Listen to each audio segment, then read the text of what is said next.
Good morning, dear students. Welcome back to our lesson of Chemistry 9, that is Atoms and Molecules.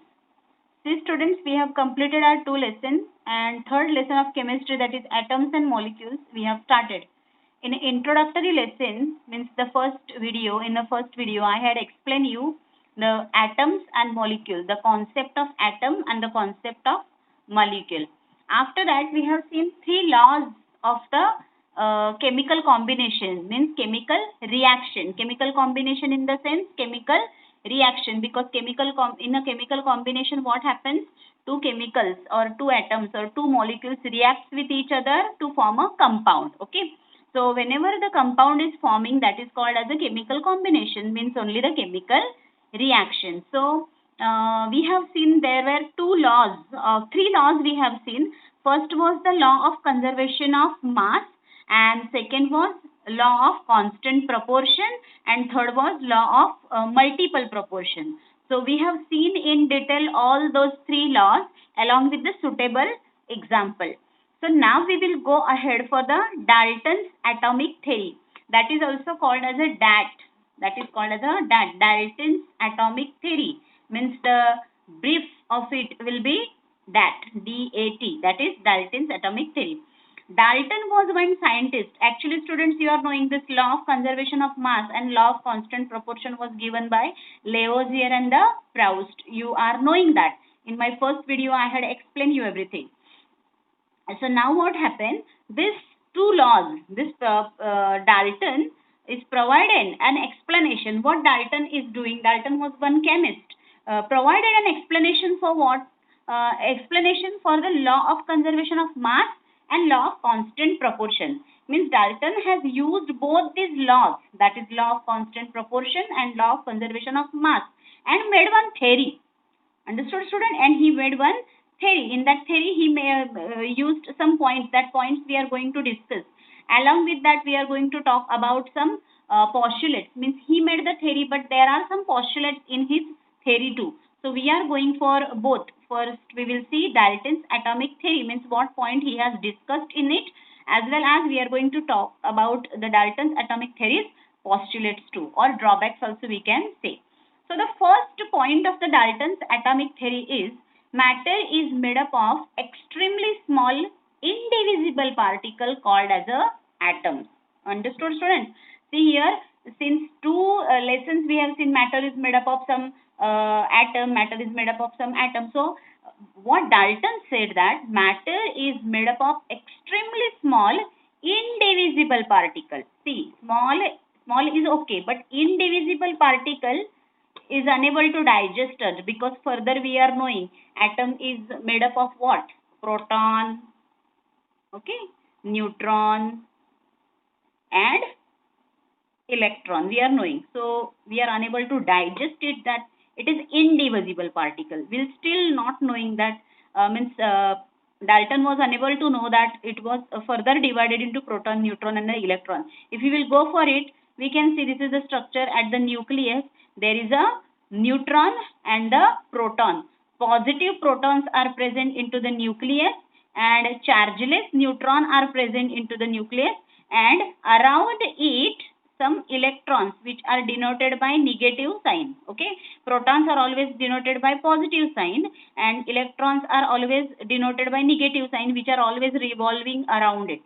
So in further topic, in the fourth topic, we are going to discuss about in detail, but here the point has come, so I should explain you, and so that I am explaining you.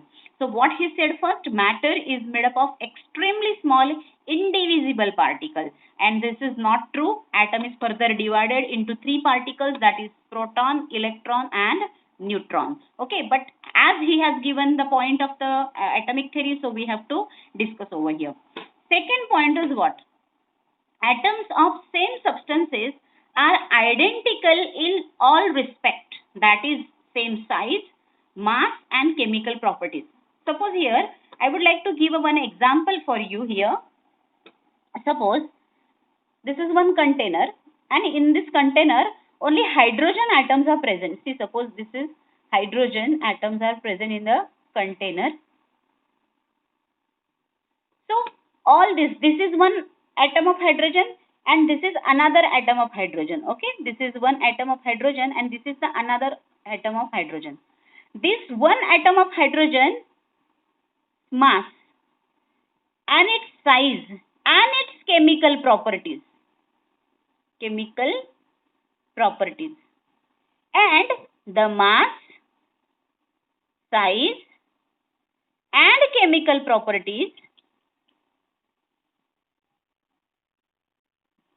of this another atom of hydrogen, because this container contains all hydrogen atoms, right? This is one hydrogen atom and this is another hydrogen atom. This another hydrogen atom's mass, its size and its chemical properties are exactly equal to the other atom of hydrogen's mass, size and chemical properties. Means whatever the molecules would be there into that container which are made up of hydrogen atoms will have a same mass, same size and same chemical properties. It will never be true that this hydrogen atom and this hydrogen atom will have a different mass and different size and different chemical properties. It will have a same size, same mass and same chemical properties said by Dalton. Okay, so this is the second point of the Dalton's atomic theory, that atoms of same substance are identical in all respect, that is same mass, size and chemical properties. Through this I have explained you. This is hydrogen atom. Suppose we can take another example. Suppose this is a container which contains helium. Okay, helium. This is hydrogen, this is helium. This is inert gas. What is meant by inert gas? That also I will explain you. So this helium and this helium will have a same atomic same mass, same size and same chemical properties. I hope you understood this point. This is the second point of the Dalton's atomic theory, that is atoms of same substance are identical in all respect, that is same mass, size and chemical properties. Okay.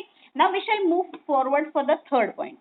Atoms of different substances are different in all aspects, that is mass, size and chemical properties. Suppose here again I would like to take this example only I would like to explain you. Suppose this is made up of hydrogen and this is made up of helium. So these are the two different substances or the two different things or two different elements, right? So this element is hydrogen, this element is helium. So this hydrogen and helium will have a different properties. It's very simple. If this is of hydrogen, then this hydrogen, all atoms would have a same size, same mass and same chemical properties. This is helium. This helium will have a same mass, same size and the same chemical properties. But if we will try to compare this hydrogen with this helium, then hydrogen and helium will have a different mass, different size and different chemical properties. That's it. So this is the third point, that is atoms of different substances are different in all aspects, that is mass, size and chemical properties. So this is the third point of the Dalton atomic theory. Now we'll move for the fourth point. What is the fourth point? Atom is the smallest particle that takes place in a chemical reaction. Okay, whatever the chemical reaction would be there, in that reaction atom is the smallest particle said by the Dalton, but still we are knowing atom is a divisible particle which is made up of proton, electron and the neutron. So this is the fourth point, that is atom is the smallest particle that takes part in a chemical reaction. Okay, fifth point we will see. This is this fourth point and this is the fifth point. This fifth point will be atoms of different elements may combine with each other in a fixed ratio to form compounds. So students, we are knowing, as I said you at the introductory lesson of this topic, atoms and molecules only, I said you, there are two laws and he is providing explanation for this laws only. Dalton is providing explanation for this law only. So this law is related. This law is correlated with what? Constant proportion. As we have seen, H2O, hydrogen dihydrogen oxide means water molecule. Water molecule will always have two hydrogen and one oxygen, right? H2O2. H2O2. Always hydrogen will be 2 and oxygen will be 2 because this is hydrogen peroxide. Okay, this is hydrogen peroxide and this is what? Water. Dihydrogen oxide. Okay, so atoms of different elements may combine with each other. Here is also hydrogen, here is also hydrogen, here is oxygen, here is oxygen. But this compound is different and this compound is different, and so that hydrogen water molecule will always be given by this H2O and this will always be given by H2O2. And this law is correlated with the second law, that is law of constant proportion. Now third, atoms can neither be created nor be destroyed. Can you students tell me this sixth point of the Dalton's atomic theory is relating with which law of chemical combination? I hope you understand this law is related with the law of conservation of mass.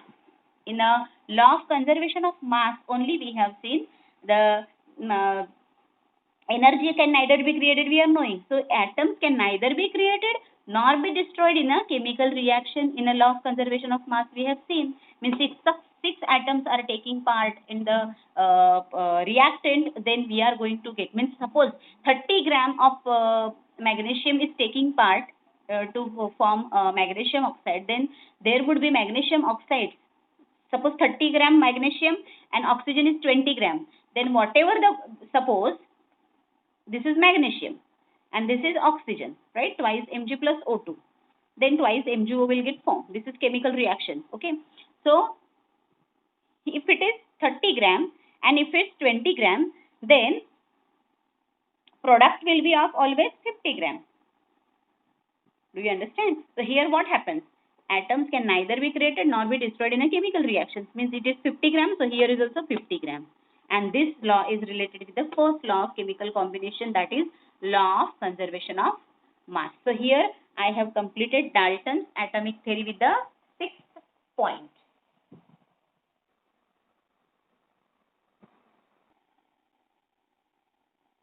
So now we will go for the drawbacks of the Dalton's atomic theory. Okay, just now we have seen the points, or what are the points, or the what he has actually given into the atomic theory that we have seen, that is Dalton atomic theory. It is in short said as that. Now we will go for the drawbacks. He said something, but there are the drawbacks. Whenever other scientists have studied on it and they got the drawbacks of it. So one by one we'll go for the drawbacks. So first drawback is what? Atoms can be further subdivided into substance particles. Means atom still subdivided into particles. We are knowing that, right? Atom is actually made up of three smaller particles, that is proton, neutron and electron. Electron are always revolving around it, and proton and positive proton and chargeless neutron are at the nucleus. Understood? See students, you will have a separate lesson. Fourth lesson you will have the structure of atom. In that lesson we are going to learn all these things, that is atomic mass number, atomic number, this all the things we are going to learn. And what is meant by atomic number, what is meant by atomic mass number, that we are going to talk. Understood? So here just keep in mind that first point, that atom can be further divided. Later on other scientists worked on it and they come to know that atom can be divided, and it is the three divisible particles are proton, neutron and electron. Actually there are few more particles that you will learn in a higher classes. Understood students? So this is the first drawback, is that atom is not indivisible, it can be divided into three particles. Then the second point is that atoms of a same element may have different masses. Here students, this concept is called as a isotope. This concept is called as a isotope. As I said you, we will study in detail in fourth lesson the structure of atom. In that it will be more clear. Means some atoms have a same atomic number but different mass number. Here I have given you an example. See, this is the hydrogen atom. This is also another hydrogen atom and this is also another hydrogen atom. But these hydrogen atoms have an atomic number same. This denoted as an atomic number. This atomic number is same, but this mass number is different. Here is one mass number, here is two mass number, and here is three mass number. This is called as a protium, this is called as a deuterium, and this is called as a tritium. Do you get, students? Atomic number is same, but atomic mass number is different. What Dalton said, ki it will never be happen that different masses will be there, or different size would be there, or different chemical reactions would be there. But he was failed, because later on we find out the concept of isotope, and according to the isotope there are same atomic number but different mass number. Understood? So he failed in that, and this is the important drawback of the Dalton. Okay, so atoms of same elements may have different masses. The example is hydrogen, which has a one atomic number. This is also one atomic number, and this is also one atomic number. But its atomic mass number is 1. Here is atomic mass number is 2, and its atomic mass number is 3. So this is called as a protium. This is deuterium, and this is tritium. Got it? So this second drawback of the Dalton's atomic theory. Now we'll go for the third drawback or postulate of the Dalton's atomic theory, that is atoms of different elements may have same masses. Okay, and this concept is called as an isobar. Here we have seen isotope, means same atomic number but different mass number, and here is what? Same mass number but different atomic number. If we will go closer to our periodic table, if we will go very closer to our periodic table, then we will see in that periodic table the atomic numbers are also given and atomic mass numbers are also given. So here is one element that is called argon. Argon is a inert gas. Okay, inert gas. What is meant by inert gas? That concept also I will clear you in the next lesson. Argon is an element which has atomic mass number 40, and at the same time there is a calcium which has atomic mass number 40. Means its atomic number is different but atomic mass number is same. So this is also important postulate of the Dalton. Understood? And this concept is called as a isobar, which will be more clearer in a further lesson. Okay. So fourth point or fourth drawback of it, atoms combine in the ratio of the small whole numbers to form compound. And fifth one is the relative number and kinds of atoms are constant in a given compound. No, this is the point that he has given, but these are the three important postulates of the Dalton's atomic theory. Then now, here is one interesting thing. Students, we are knowing 11 is the atomic number of sodium. It is always while writing any element, it is sodium. You may say, if it is sodium, then it should be SO. No, this is the Latin name. Understood? And the Latin name of it is natrium. Okay, natrium. So first letter is always written capital, and the second letter is always written in the small letter. Okay, so its atomic number is 11. Okay, then second is magnesium, which is written as a Mg. Its atomic number is 12. This is aluminium. Its atomic number is 13. This is silicon. Atomic number is 14. It is written Si. This is phosphorus, which is written as a P. And its atomic number is 15. This is sulfur. It is written as S. This is written as P, only P. And it's 16. Then it is chlorine, which is written as a Cl. Understood? Then its atomic number is 17. This is argon, which is written as Ar. Its atomic number is 18. It's potassium. It is K, means kalium. Okay, and its atomic number is 19. This is calcium. It is written as Ca, and its atomic number is 20. Okay, so these are some atomic numbers. I hope you understand this point, that is Dalton's atomic theory and what drawbacks he has given. These drawbacks we are learning in the next lesson, which is actually the structure of atom. Understood, students? And the sodium, magnesium, you keep in mind this Na, Mg. These are the symbol of some elements which are very, very important for us, as well as its atomic number also we have to keep in mind for the mole concept, for molecular formula. Understood? So slowly I am going to teach this lesson, and this lesson will be more clearer for you. I hope you understand. Have a good day. Thank you very much.